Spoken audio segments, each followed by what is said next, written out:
So welcome everybody to this webinar all about webinars, and in particular how to banish boring webinars.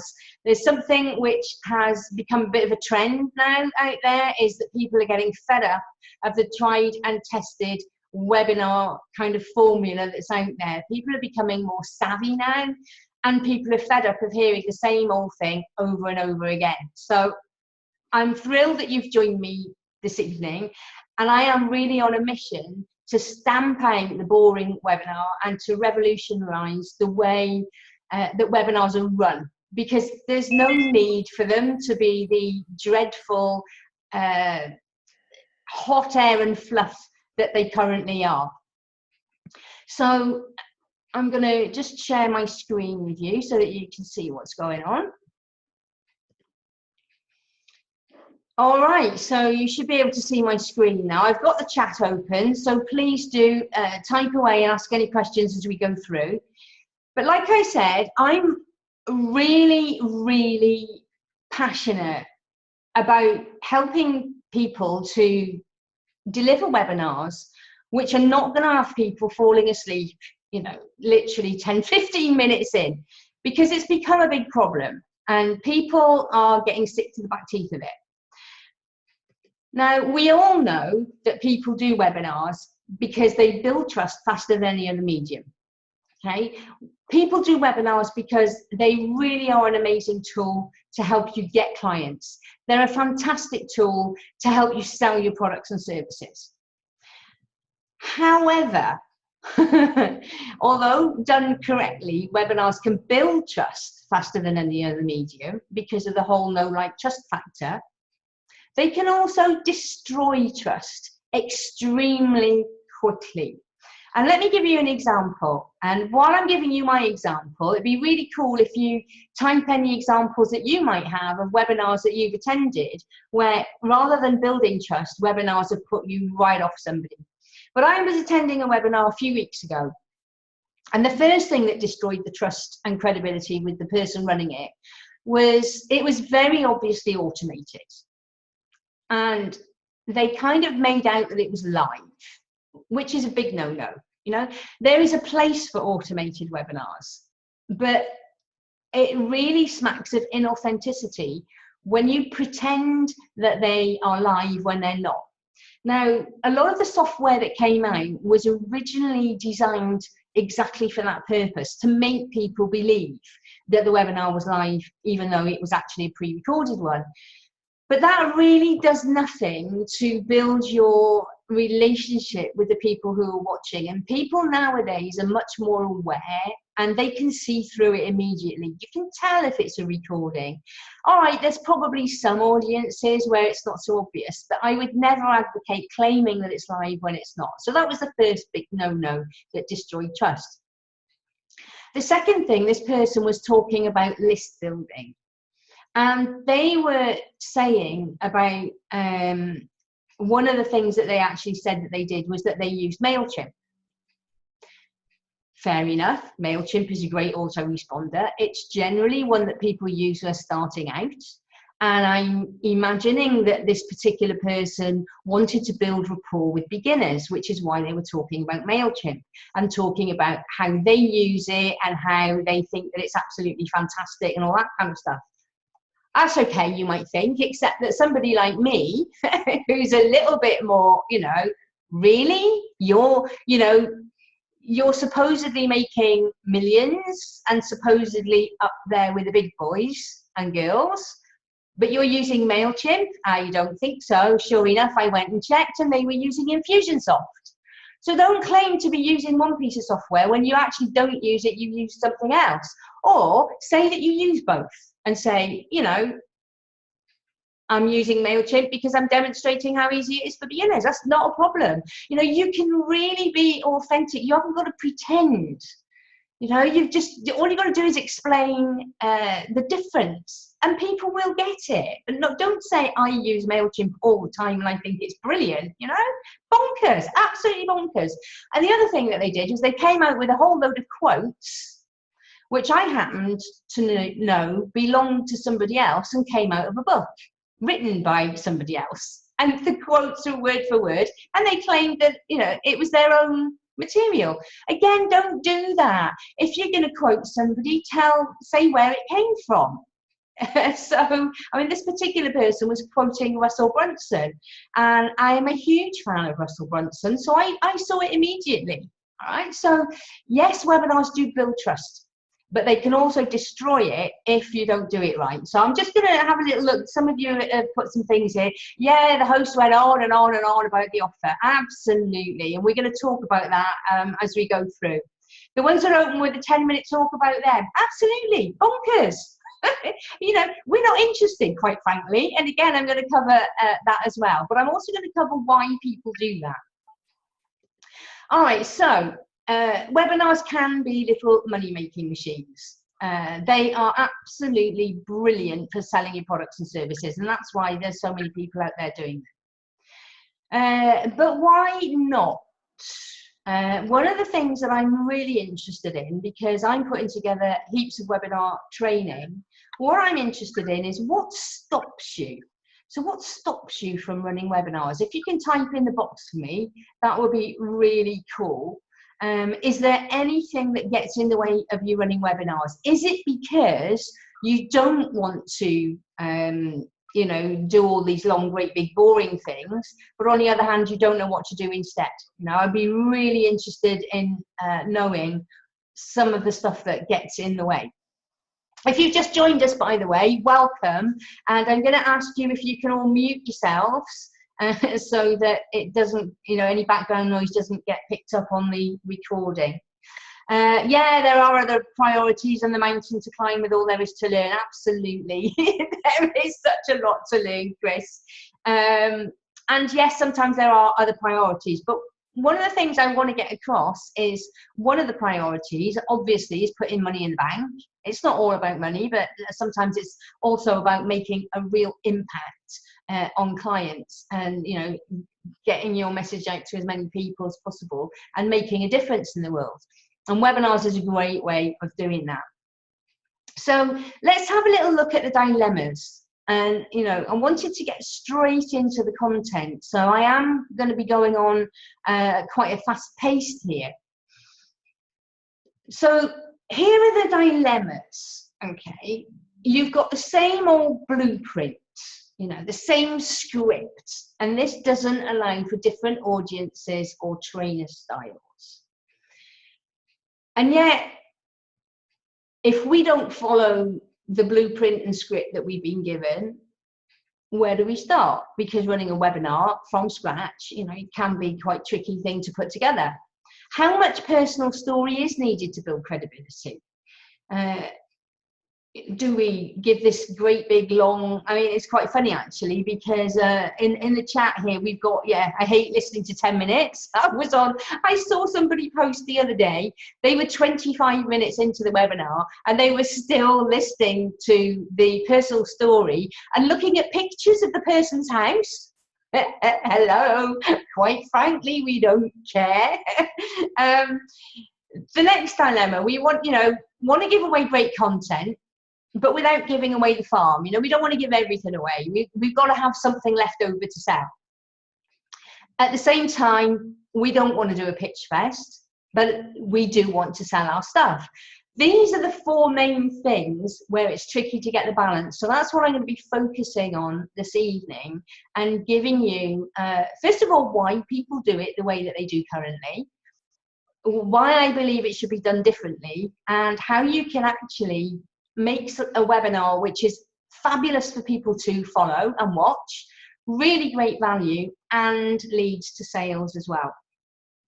Okay, so the big problem, where does this stuff come from? Quite simply, it's because it's what's taught. And here's the thing, most webinar training is taught by marketers, not trainers. They've had some success themselves, and this is the downside. All of these things that we're witnessing on webinars right now, you know, the things which we can't stand about them. So these great big long personal stories, these, you know, webinars which are a complete pitch fest on one great big sale from start to finish. somewhere along the way, they've worked and they have been successful. And some of the people running them have made thousands. And in some cases, you know, there are stories of people making a couple of 100,000, you know, off the back of one webinar. But what we have to remember here is, I reckon this is despite the webinar presentation, not because of it. I think the reason that these big numbers have been made is because they've literally put that webinar in front of a massive audience. They've, you know, got the most, they're very well connected. You know, you've got joint venture partners with, you know, lists of 30,000 or more or whatever. They are well-known names. They, you know, and they've had success the way that they're doing it. But they're marketers and they've got no clue on how to train stuff. And you know, the other thing that they've got is massive budgets for Facebook advertising. And if you put the webinar out there in front of enough people, then even if it is an awful webinar, there's a good chance you're going to make a lot of money from it. Okay, but what that means is that's kind of giving people proof that it works. And so this is what they're teaching. And the rest of us now have to sit through all these awful webinars where we are getting really bored to tears. But let's go through these in a little bit more detail. Oh, the other thing I wanted to say about not being run by trainers, you can tell when somebody is a marketer and not an educator, for example, because I was watching a webinar the other day. Now, it's obvious to me when people are not trainers, and maybe that's just because, yeah, I studied for 3 years on how to become a trainer, you know.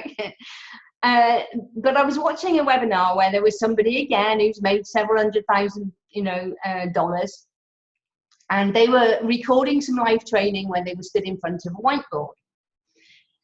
And they made the most basic mistake. They stood the wrong side of the whiteboard for being right-handed. And then when they wanted to write on the whiteboard, they stood right in front of it with their back to the camera and talking to the audience, only they were talking to the whiteboard. And you should never do that. So here's one tip for you to take away tonight. Don't do that. If you're using a flip chart or a whiteboard, you stand to the side, you stand the correct side. So if you're right-handed, you stand on the left side of the flip chart as you're looking for it. You keep facing front and you write sideways. And it's a skill that if you can't do it, practice it. And I know that Chris would back me up on this. It's a basic training skill. Anyway, so these people, they're not trainers. They don't know how to educate, but you have to say they've had good results and they're very good marketers. All right, so let's go through these 4 dynamics in a bit of detail then, and how to, first of all, why it's done right, like the way that it is currently, and what I think we should be doing differently. So first of all, these webinar scripts, blueprints, do the webinar this way and you'll be successful, yeah? So here's what happens. People follow these scripts and you end up with it all being the same. If you've got an architect and you give somebody plans and everybody follows exactly the same plans, you're going to end up with exactly the same house. And this is why so many of these webinars, you've heard them all before. It is the same. It is boring. And, you know, after a while, you go, oh God, when are you going to get to this bit then? And it all becomes like drivel. But here's the thing, it doesn't have to be like that. Yes, you need a structure. Yes, you need something to follow. Like every house needs foundations, walls, a roof. It needs some internal fittings and decor. And it's the same for a webinar. You need to have certain things in place. But if you teach people, this is the basic, you know, layout, but here are where you can make variations so that it's still successful. It's still going to be a house that's fit to live in, but it's individual. And the same for a webinar, you know, it's still a successful webinar, but it's individual. You know, I mean, all of these houses that you can see on the screen now, they've all got foundations, they've all got walls, they've all got roofs, they've all got windows, but they all look extremely different. And I really came across this, and this is something that I was actually following some speaker training where I was paying an absolute fortune, and I actually left. I didn't stick with the program because it became very clear to me that all that was being turned out was speaker clones. And I'm thinking, number one, I don't want to be a speaker clone. I don't want to have the same speech as anybody else. And number two, I certainly do not want to teach my followers. I don't want people, able to say, oh yeah, that person's been trained by Tina Sibley. I want people to say that person's brilliant, but it's important to have your own style. It's important to have certain things in place that make the webinar work, but it's important to have your own voice, that it works for your message to your audience, because all of that is going to be different and individual. So let's have a look then at, what's the webinar equivalent of the foundations, walls and roof and all the rest of it. So you do need a basic structure to work with. You need an opening that's going to attract attention. And this doesn't have to be raise your hands if. How many people have come across speeches where it's all around the questioning at the start? Raise your hands if. Tell me if you agree with this, And in the beginning, when I first came across this, I thought, yeah, this is great. And where it's all based on, this raise your hands if, it's an NLP thing to get compliance. And yes, it does work. If you're speaking to an audience that's never come across this before, it is magic. But the big trouble is now it's been overused. Too many people have seen it. So now it's, oh yeah, raise your hand if, sick of that one. There are other ways of opening to attract attention. I mean, I got people's attention tonight simply by talking about the fact about webinars, are really boring, and it gets us all pulling our hair out, and just connecting with people with why they registered in the first place can sometimes be enough. But there are lots of different ways to open. I haven't got time, unfortunately, to go into all the different ways of opening. I've only got an hour after all, and I promised to get everything in time, including little bits about me. And one of the things that I do want to tell you about is my little project at the end, and I promise that's only going to take 2 minutes. But you've got lots of different ways to open webinars that are individual, that fit your message, that fit your audience. The other thing is then you've got to build relevance and positioning. So it's kind of, yeah, we've all been on these webinars where you're falling asleep. Now, the relevance and positioning can also be built as you go through. So what I'd like you to do now is imagine you're running a webinar, and at the end, what is it that you want people to say? You want people to say that it was brilliant, don't you? You don't want people posting on Facebook, I'm listening to this webinar, it's dreadful. You want people posting, oh my goodness, how refreshing, what a fabulous webinar that was, what a great value I got.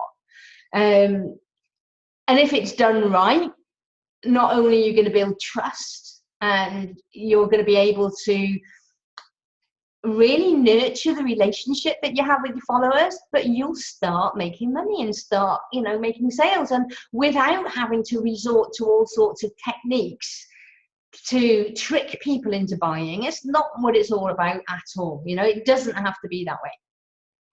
Now, what you then need to do is introduce your subject. And then once you've introduced your subject, so I've again said that I'm passionate about helping people run webinars that are not boring.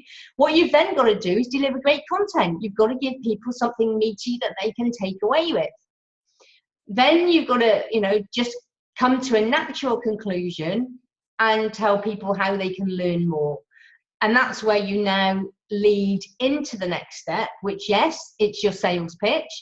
And most people, again, from what I've read on the various threads where people are discussing webinars, if you've given great content, they're quite happy to listen to your sales pitch. You don't have to sell all the way through.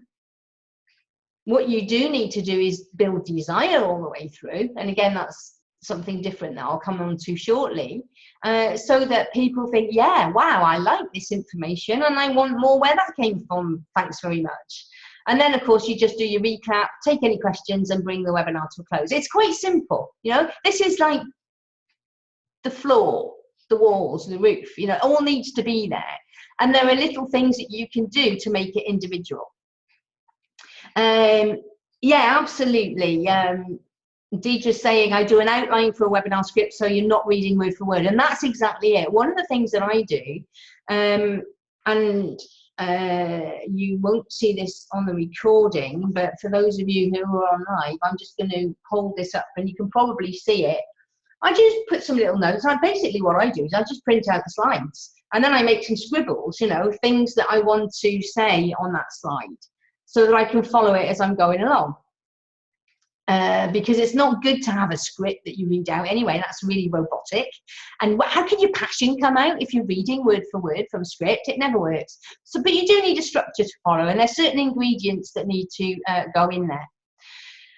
All right, so that's covering off the, you know, script and why people say follow this formula, because you have got to have a certain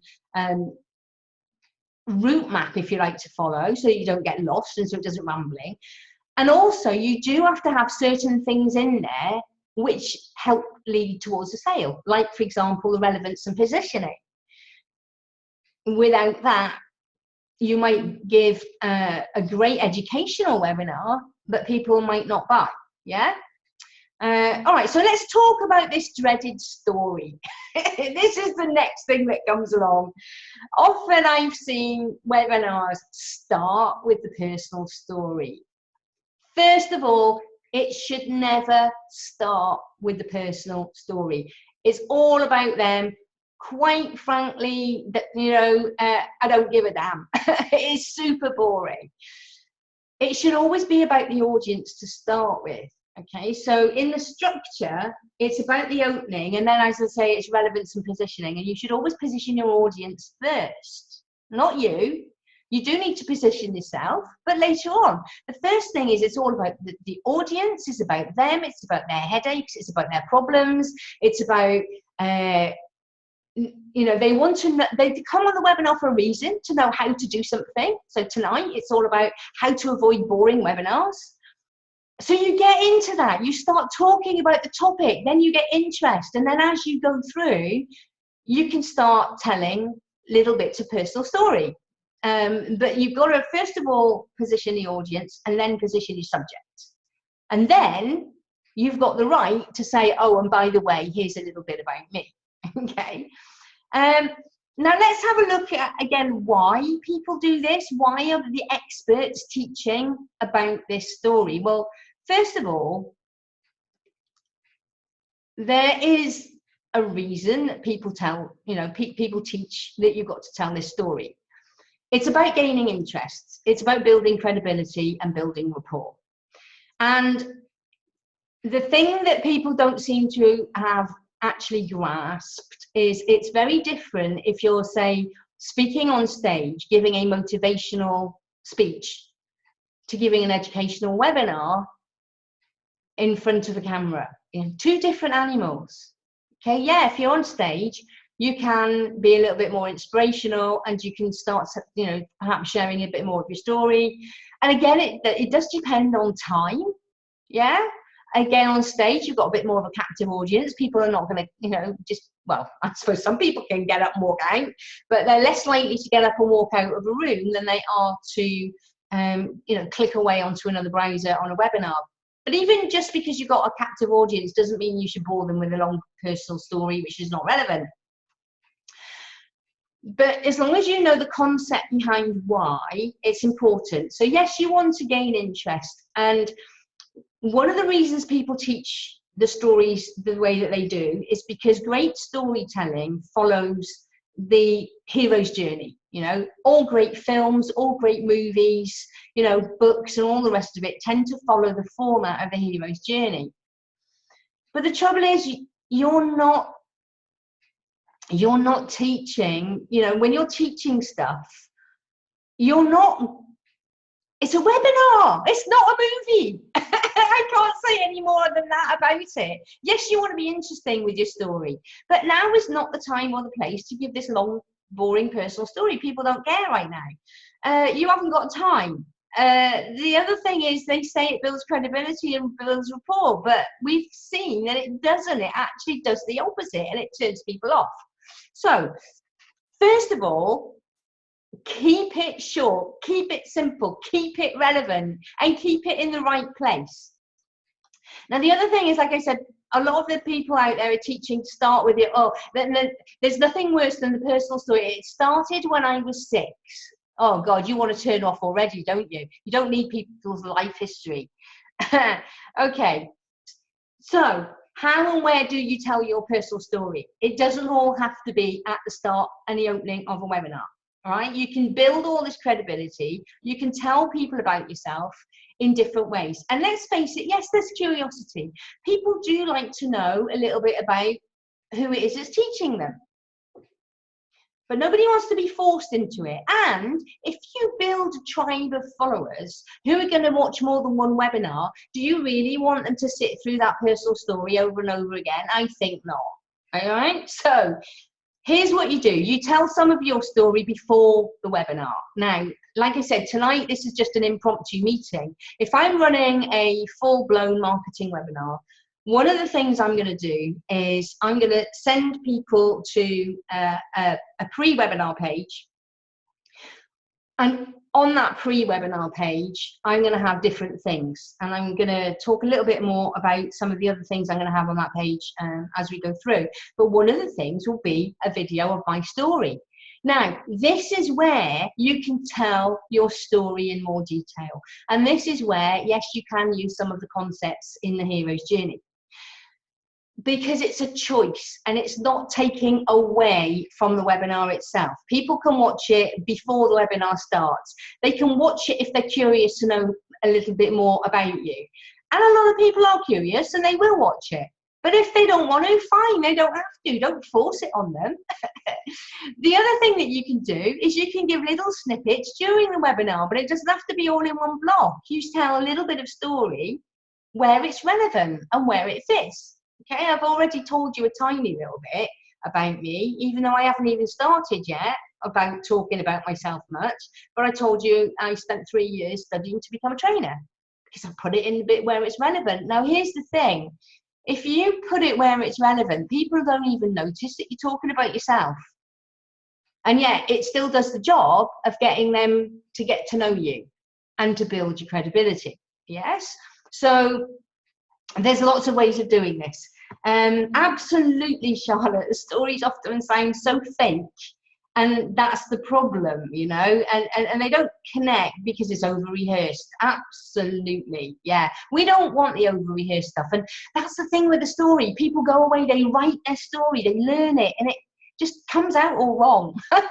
So you just do little bits as you go through, little bits about you, where and when it's relevant. And a bit later on, I'm going to tell you about my journey, and I'm going to keep it within 2 minutes. That's all it needs to be. But the other thing that you can do is you can tell your story after the webinar, because after the webinar is finished, you should have a follow-up email campaign reminding people to implement what you've taught them. And that's where you can share some of your personal experiences, which will hopefully inspire them to take action. It's relevant, and that's a really nice way of people getting to know you more. And you're actually giving something that's good timing. Okay, so it's all about timing.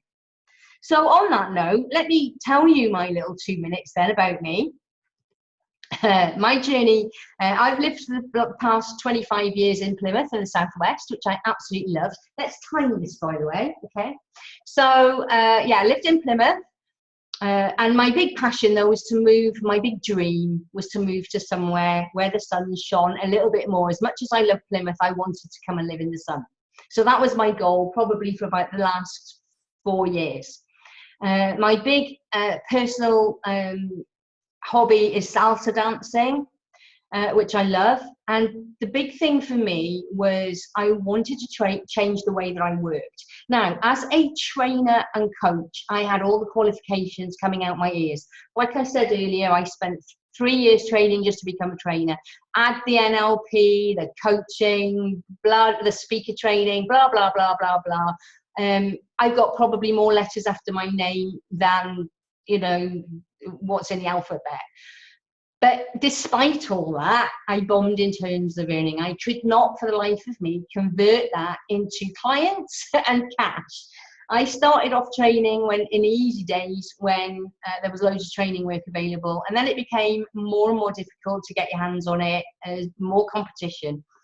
But here was the thing as well, I had an aversion to selling. My previous life was in financial services, and that kind of gave me a bit of a mental block against selling. I thought, I'm done with that. When I left the industry, I'm done with it. And then I realised I ended up, because I couldn't sell my services, I was clueless. I ended up broke. In fact, I ended up in debt and divorced, and ended up being forced into bankruptcy. So I had to invest in learning to do things differently. And once I cracked the whole speaking to sell thing, everything changed for me. Not overnight, you know, but gradually I got better and better. And now I have achieved my dream. I now live in Spain, just across the border from Gibraltar. That's my local beach. You can see there in the bottom right-hand corner. And I've now got clients all around the globe, the UK, Europe, and North America, South Africa, and Australia. And I got the best lifestyle ever. I work from my laptop at home. There you go. That was 2 minutes, 20 seconds. My journey in its all completeness. So I haven't gone from 0 to hero in like 5 minutes. It's been a long graft. I've learned an awful lot on the way, and I'm passionate about sharing everything that I've learned with you guys, so that you can start to also you know, get the kind of work that you love and have the lifestyle that you want, and make an impact to loads of different clients. Okay, so that's the personal story covered. I think we've now agreed that the long, boring personal story right at the start of a webinar is absolutely not necessary. All right, so the third dilemma. Okay, people are worried if they give too much content. Yeah, there's this lovely expression about giving, you know, don't give away the farm. And it can be a bit of a worry. It's like, well, if I give loads and loads of my best stuff away on a webinar, then what am I going to have left to sell? Now, if you saw my little Facebook Live rant that I did about a week ago, I covered this a little bit already then, but I'm going to say it again now, just for those who didn't see it. If you think you can give away everything that you know about your subject in a 1 hour long webinar, you really shouldn't be talking about that subject. It is impossible, all right? It is absolutely impossible to teach everything that you know about a topic that you're an expert in one webinar. It's just not. If it is, I'm sorry, but you really can't call yourself an expert in that particular topic. Now, here's the problem. This is what happens.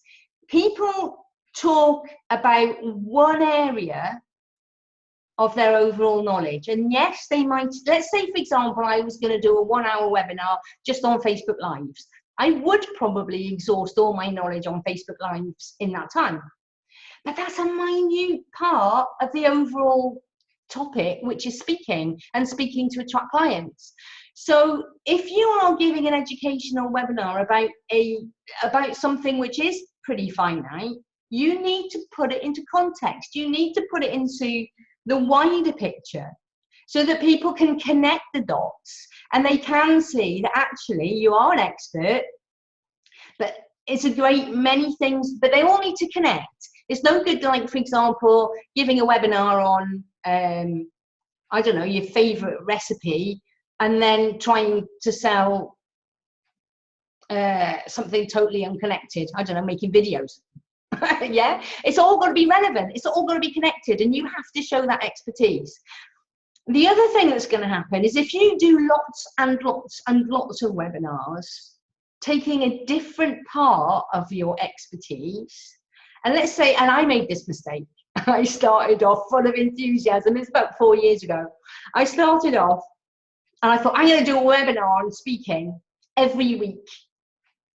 And after about 3 months, I actually thought, I actually am in danger now of running out of topics.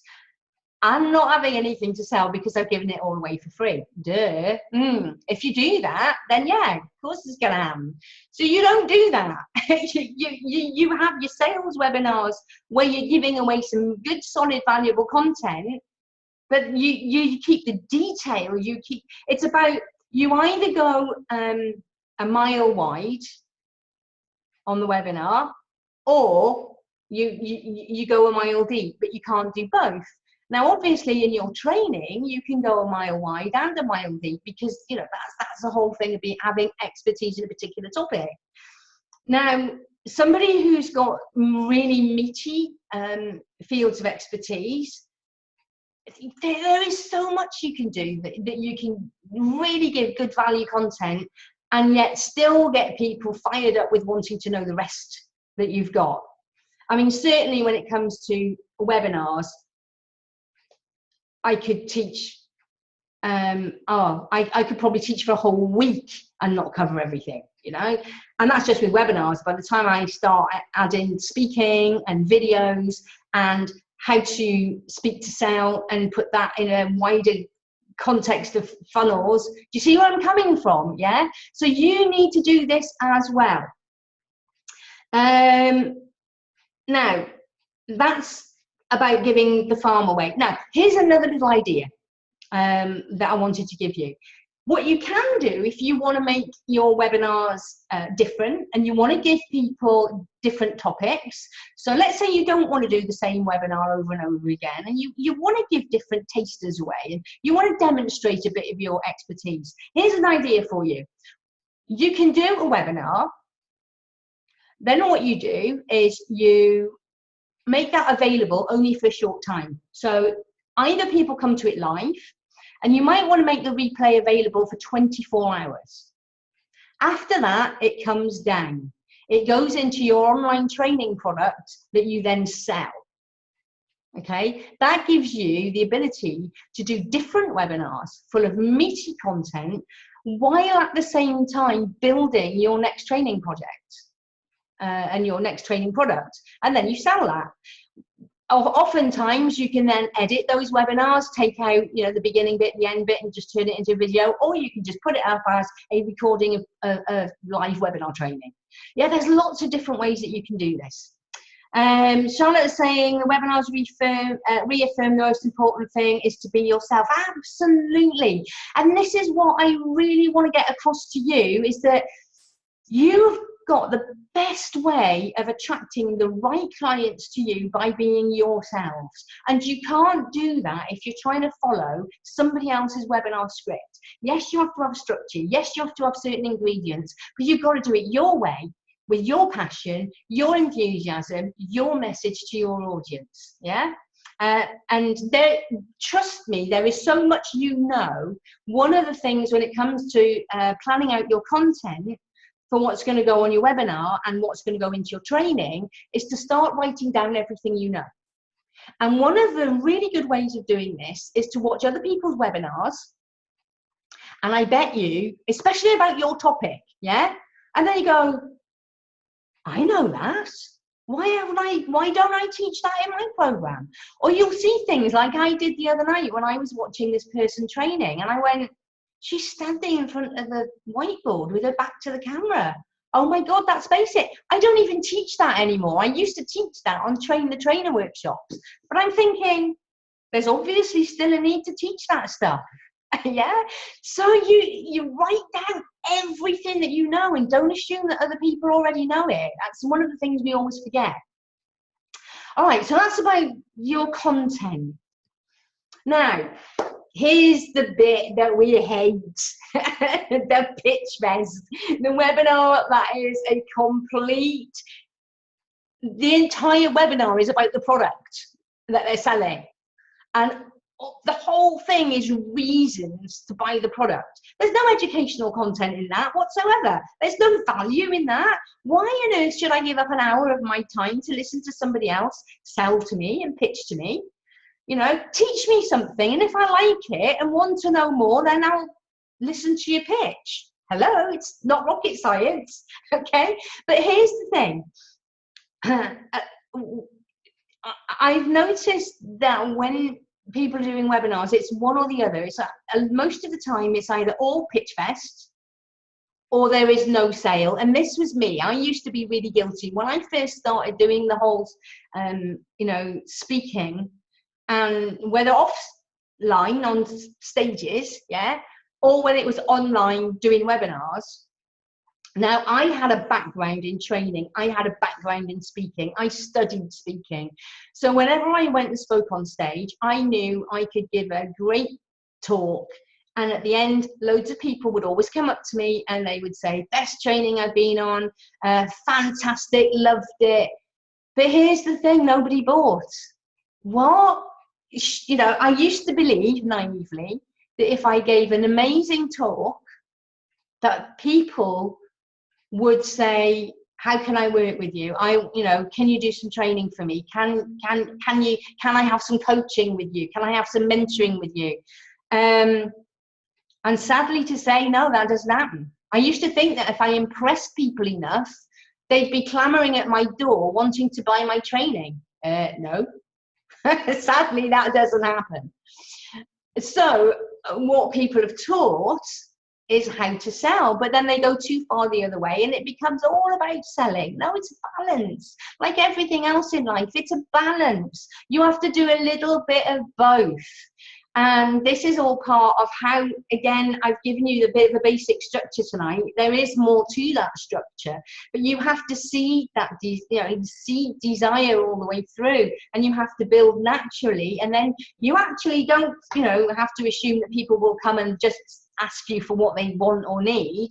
You have to make it really, clear. This is what I've got on offer, guys. If this is you, and if you think you can benefit from this, then, jump on board, buy my stuff. You do actually have to give a bit of a pitch at some point if you want people to buy your stuff.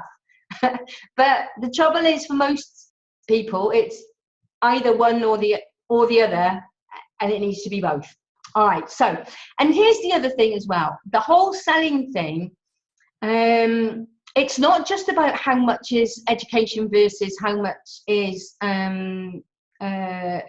selling, but it also fits with the kind of integrity thing. It's the people who don't have integrity, they prey on vulnerable people who have a massive need. Okay, so people are in this space of I want.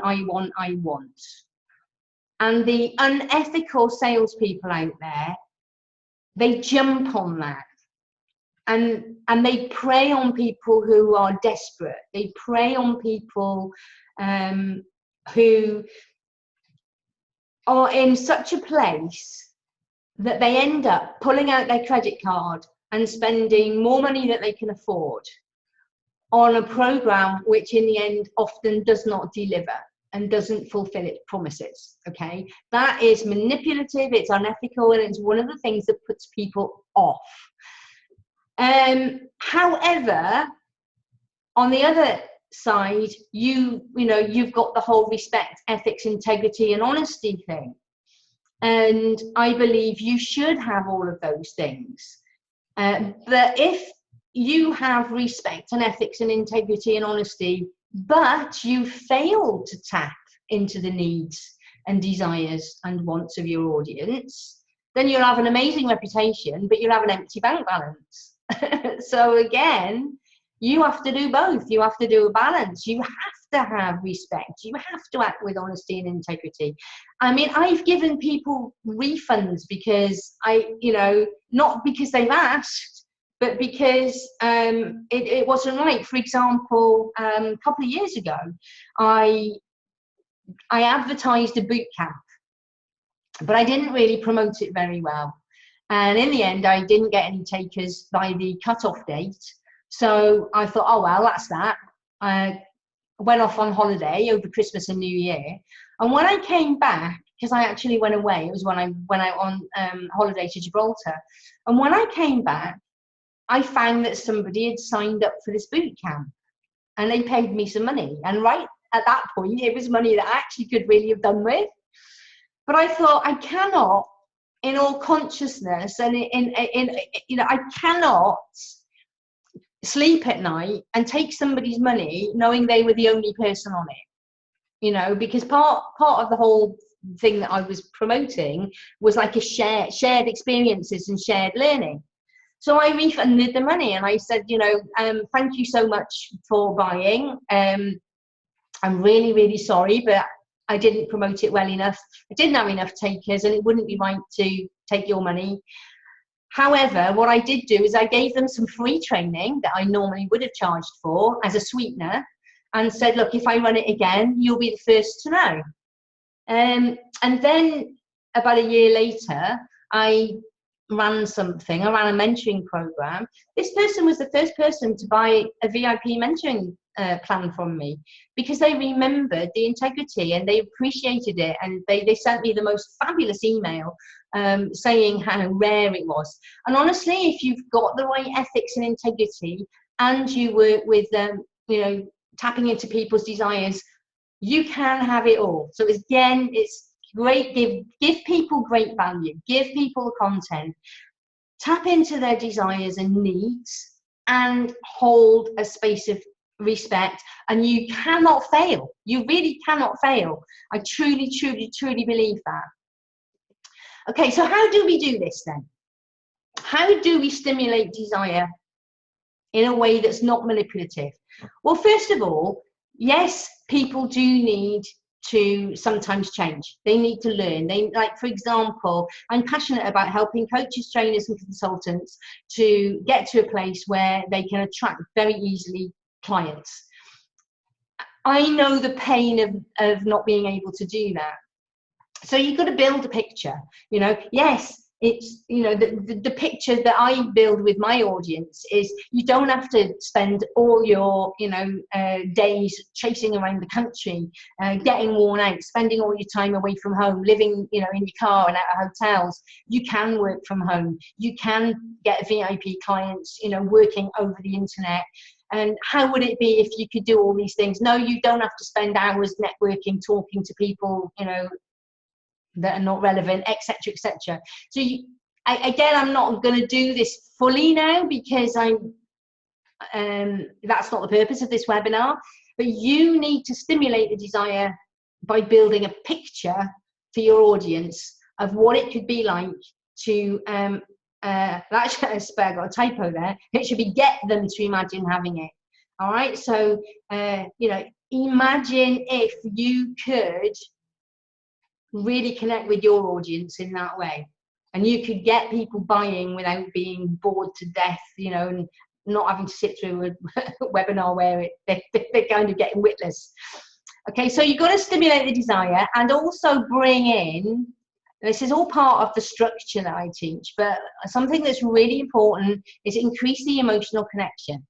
So a lot of the time when people are goal setting, and most of you know this, you know, most of the people I work with, the coaches, you know, the goal setting is done with the head, but bring in the heart.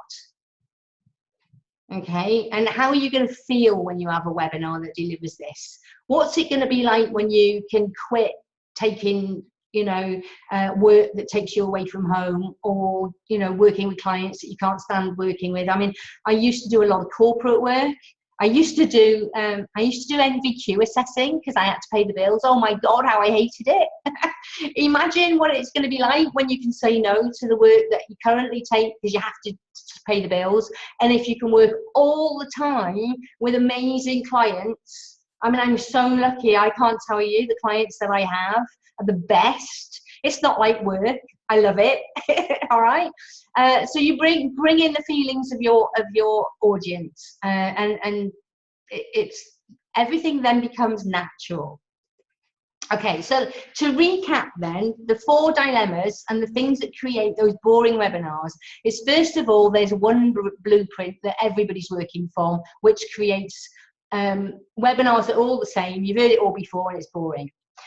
Here's the thing, you can have one structure that works like a house, but you can have many variations that then mean that your webinar is individual. It works because you're following a particular blueprint that's designed to sell, but you can change so many things out that people can't recognize. Like, for example, for me, my perfect scenario is that I train a whole bunch of people how to do webinars, you know, following my training, but you would never know it when you come to watch those webinars. You know, they all do the job, but the important thing is your message delivered your way to your audience with integrity and building desire, that so people go, my God, I want to work with you. Yeah. Your story. Yes, you have to tell your story, but there's different ways of doing it. It hasn't got to be half an hour right at the start of the webinar. It's got to be short, it's got to be relevant, it's got to be placed, you know, in the right order.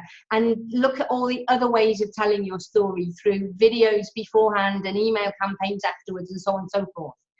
Your content, it does need to be value packed. You need to give people something. Hopefully, I've given you some stuff and ideas that you can now think, yes, I can go away and do this.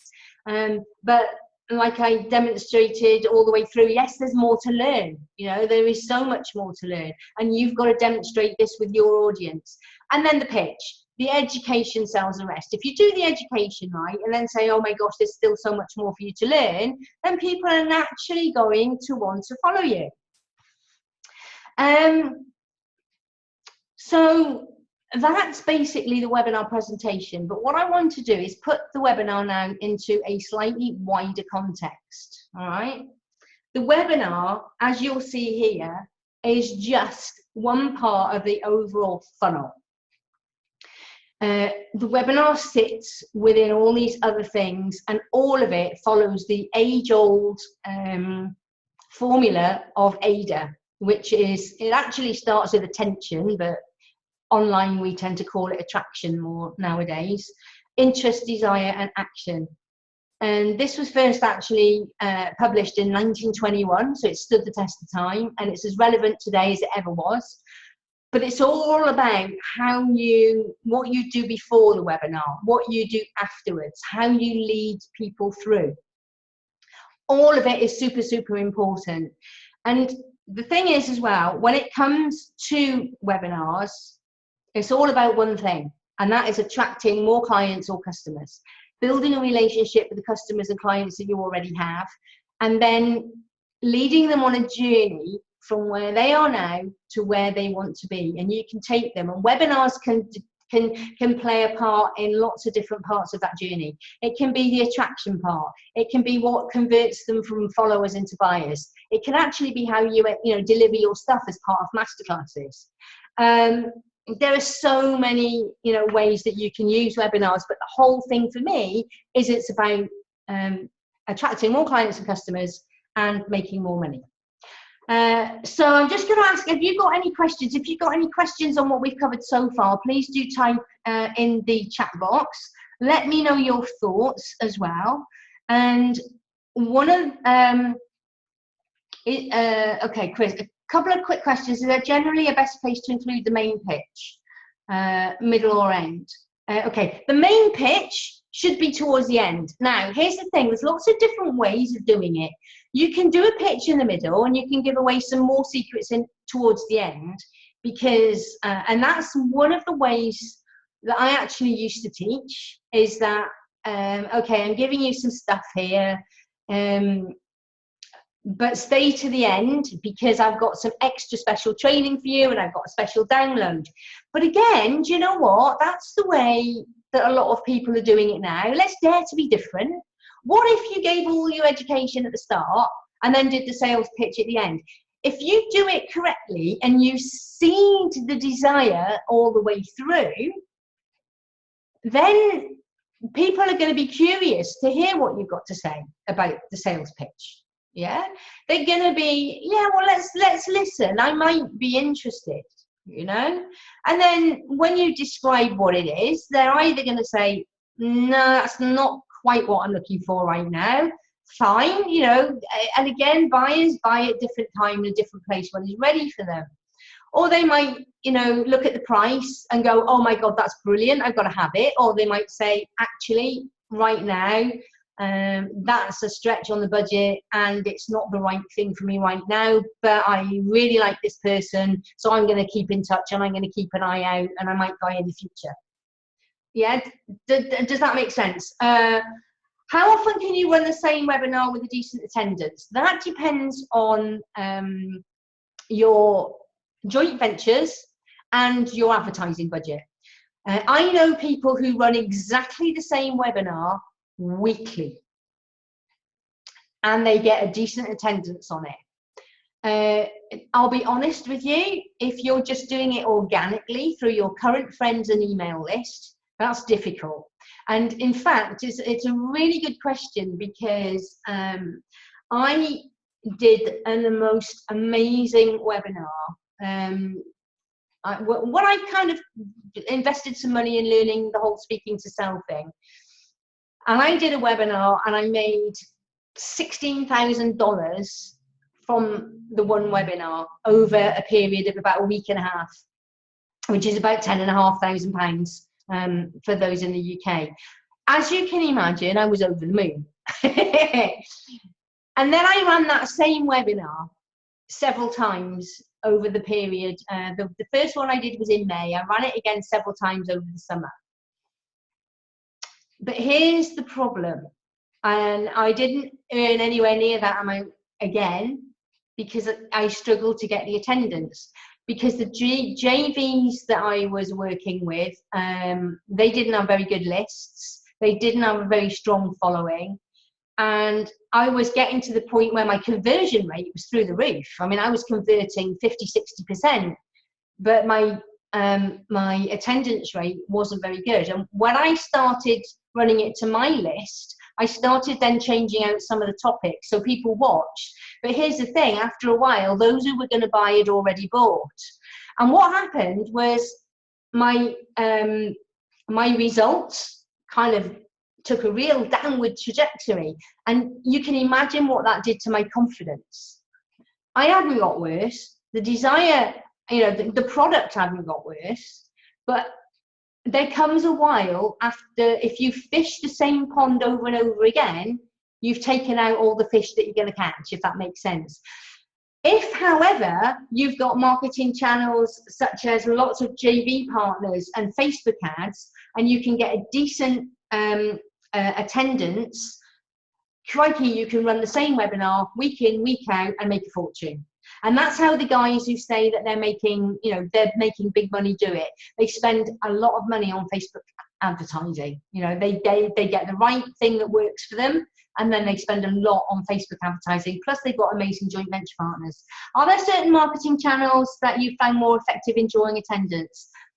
Yeah, it does depend on your audience, Deidre. For me, I find, because my audience are pretty much self-employed entrepreneurs, coaches, trainers, consultants, I find Facebook for me works really well. People who are, for example, like in Chris's field, perhaps LinkedIn is more effective because it's the corporate market and world. It depends on the audience. Like, for example, some of my clients work with women, so again, Facebook is good. The particular women's groups in Facebook. Again, Instagram and Pinterest are very good for women. Again, it depends on your age demographics, that kind of thing. But certainly, and what you need to do is start looking at people who you think are successful and follow them and find out where they're advertising. What are they doing? Where are they pitching? Okay, so I haven't got any more questions. Right, what I'm going to do now, if I may, and I'm going to time this, I'm going to take no more than 2 minutes to tell you about my project and see if this is something that you might be interested in joining me with. I am about to launch over the next few months a membership site, a membership program where I'm going to be putting up all my best training. I'm currently taking everything that I've taught in the past, I'm redoing it, I'm making it bigger and better than ever before. It's a bit like when I was a kid, there always used to be soap powder, new improved. Yeah, okay, so this is my new improved stuff. And I'm putting it into a new membership portal, and I need alpha testers. So if you're interested in becoming an alpha tester, I would absolutely love to have you on board. It's not free. However, when I reveal the price in a bit, you'll be staggered at how incredible it is. Here's some of the content that's going to go in there. There is going to be my webinar blueprint, which is based on the 5 Ps. Again, like I said, it's a blueprint. It's not a script. I'm going to be teaching you how to change out all the areas of it to make it fit your audience, your own style and all the rest of it. I've got my 5-star speaker system, which really goes into speaking skills in a big way. My speaking to sell, which again is things like anything from on the stage to networking to videos to webinars. One of the things that helps you build your credibility and expertise is having your own signature system. Okay, so I've got my 5-star speaker system, or my profitable webinar blueprint. So I'm going to teach you how to put yours together and have your knowledge framed around something that makes it easy for people to follow, and it kind of sets you up as an expert.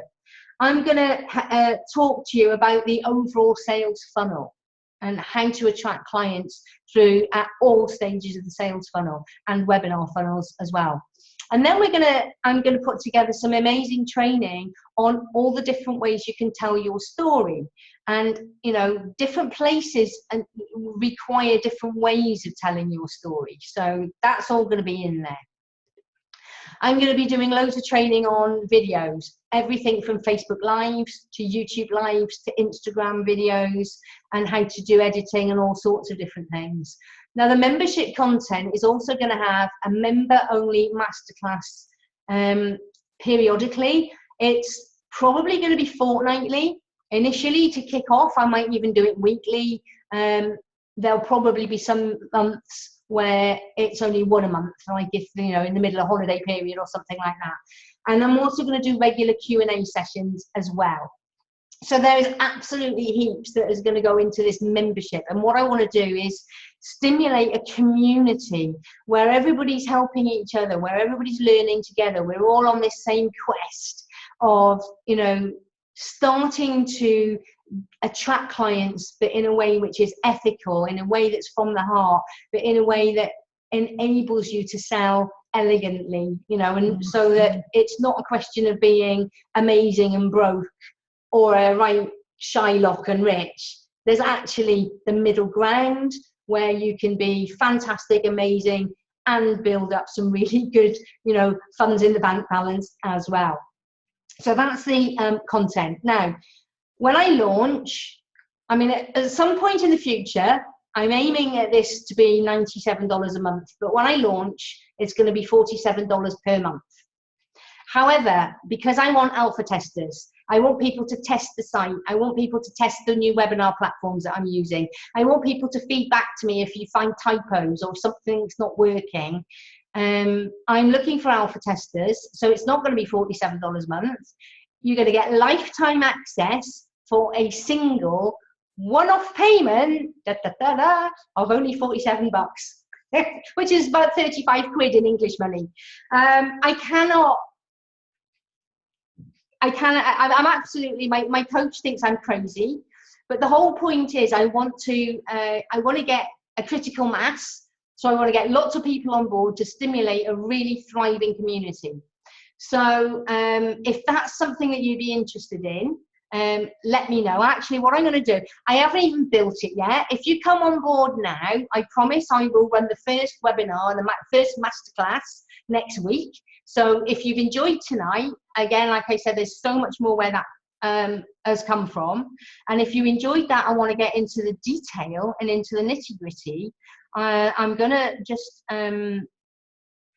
get a link.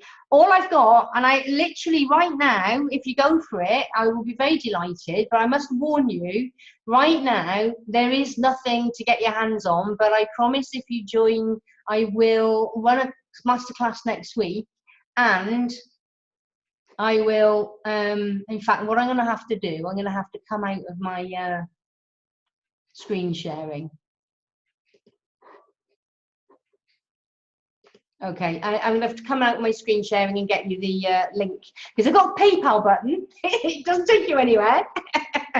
Oh, thank you, Chris. Yeah, you had me at hello. I had you at 47. Fantastic. I'm really excited, guys, because one of the things I want to do with your help is let's challenge the people out there that say you have to give shit webinars. I'm sorry I'm cursing now, but that's how passionate I am about it. I want to show that it can be done differently. So type in some ideas. Are the live sessions going to be at this time? Probably not all of them. Now, one of the things I'm going to have to do, like I said, I have got followers from Australia, and this is a bit late for my people in Australia. If I put it around about 3, I might actually vary it, because there's always going to be a time that somebody can't do.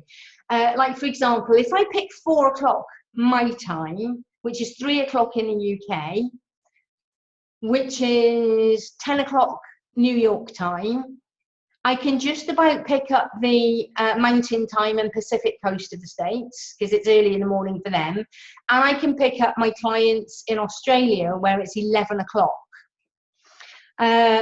What I might do is vary it. You're in California. Oh, wow. So you are right on that West Coast then. Yeah, so this is a good time for you. And I guess 7 or 8 o'clock in the morning, yeah, is going to be too early. So but then again, this time is too late for my Australian people. So I think what I'm going to do, to be fair to everybody, is vary it a little bit. And everything will be recorded, and I'll tell you the topic. So if you've got particular questions about that topic, I will run it. I will make sure I answer them so that you can at least pick it up on the recording. I think that's the best way I can be fair to everybody. Now type in some questions for me. I also like you to type in your thoughts about the things that I've shared with you, and your feelings about doing it differently while I get you the link. Because I really want to know what your thoughts are about this way of doing things. And I really think that we can challenge the status quo and start stamping out. Now, here's the other thing, guys. If you like what I'm teaching, and if you then sit and watch a webinar that you think is, oh my God, that's dreadful, I'm going to be setting up an affiliate scheme. So you could send somebody a polite email saying, okay, I think that your I think that your webinar could be done a little differently. You'd have to be careful how you said it, but you could point them in my direction, and then if they come on board, you can earn money. Do I not work with Webinar Jam anymore? Yes, I'm going to be working with Webinar Jam, Anya. Right, I've just put the code there for the PayPal button. So if you want to join me, I'm only going to be having so many alpha testers. Then I'm going to be going for beta testers, where it's going to be $97. So get in the alpha testing if you want the best price. But yes, I'm going to be working with Webinar Jam. In fact, that's one of the reasons I want alpha testers. As you know, Webinar Jam has changed so much. They've had an awful lot of problems. So I want some alpha testers so that I can actually practice and play with Webinar Jam now that it's all new. I used to be really pretty expert with Webinar Jam, but so much has changed that I'm almost back to square one, and I'll put my hands up. It's changed. I need to relearn it. In the meantime, I like Zoom. Now, Zoom, which is what I'm using tonight, is $15 a month, and it's fab. It's not the webinar platform if you want hundreds. I only wanted tonight to be a kind of fairly intimate meeting anyway. And I wanted it, I'll be honest, I didn't want to, I'm too busy at the moment working on my rebranding to spend time putting together registration pages and the whole video webinar thing. So Zoom is fantastic for quick and dirty. There we go. I'm going to be talking about this topic. There's a link. Come join me. Yeah. And that's the great thing. You don't have to. All right, DJ, no worries. Okay, maybe that link's not working. Yeah, you're right, Charlotte. Maybe I should change the old 7 thing. Yeah, everybody does 7. Maybe that's a good idea. Maybe I'll just change it and round it up, make it $50 in future. Anyway, I've said 47 now, so I'll have to stick to that. But yeah, let's revolutionize the world. I mean, the whole thing with 7 is there has been traditionally some psychological reason for using 7. I don't know what it is. Okay, I've put the link in the chat, but I'm not sure. Here we are. I'll try again. If the link doesn't work, I will send it to you, or I'll send you an invoice. But if you tell me that you want in, fantastic. Love to have you on board, and I'll set our first session up for sometime next week, and I shall start loading. Even if I load up my stuff as it is at the moment, so that you've got something to watch, and then you'll see me as I'm upgrading it and all the rest of it. Oh, have I sent it to you privately? Okay, I'll send it to everyone. Okay, try again. There you go. See, I'm not that expert with Zoom yet. Okay, so anyway, there's the link. I'll email it to you as well. Now, be aware that once you've gone through the buying process, you're not going to be taken anywhere. You're not going to go to any pages. You're not going to go to, you're not going to get anything right now, but you will secure your place at that price as an alpha tester, because I'm only taking so many. I'm not sure how many yet, but it certainly won't be any more than 50. And I'm speaking at a big conference next week. So I'll probably get a lot of people on board at that conference as well. So yeah, cool, fantastic. Any other comments, questions? Thank you so much for giving up your time to be with me this evening, to hear me ranting. I hope you really like the ideas that I'm sharing. Yeah, I originally sent the link just to Anya privately. I keep forgetting that Zoom, once you start a conversation, it stays in that format. Okay. Yes, this is going to be recorded, so you can get it later. The link is there. I'll send you the link. Oh, brilliant. Michelle's got the link and has joined. Welcome on board. Ooh, the earth is moving. I've got hearts up by my window, and they all just fell down. It must be the excitement I'm emitting. It's because I'm revolutionizing. I'm creating a webinar, not just a webinar, a speaking revolution. Webinars, stage, video, you name it. Let's do things differently. Thanks, Chris. Fantastic. Thanks, Anya. So you're all part of my new family. Let's have some fun. Let's share ideas with each other, and let's start a whole new way of doing things. If there's anything that you want to know, please do email me. I'll send you all a personal welcome tomorrow. If there's anything you want to know, email me, and I'll make those my priorities as to the training that I deliver out over the next few weeks.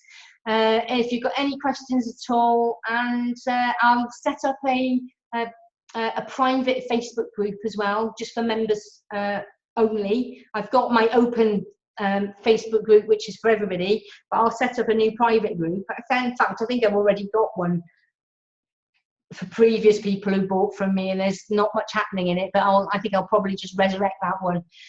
So fantastic. Love you all. Welcome to my new family, and let's have some fun. Let's really get going. And any final questions, any comments before I close the meeting down? No, right. Well, the only thing that's left to be said now, I'm just going to share my screen again very briefly. There's only one thing left to say. Ha ha ha.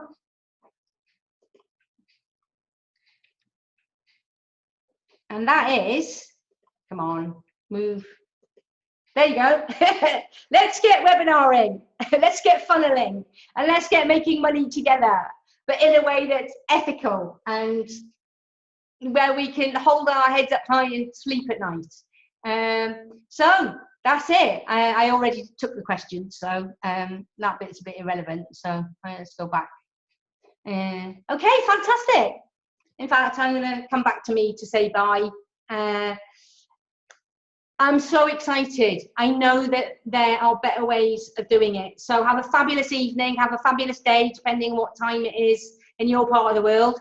I'm off to have a glass of wine and to watch some Netflix and chill.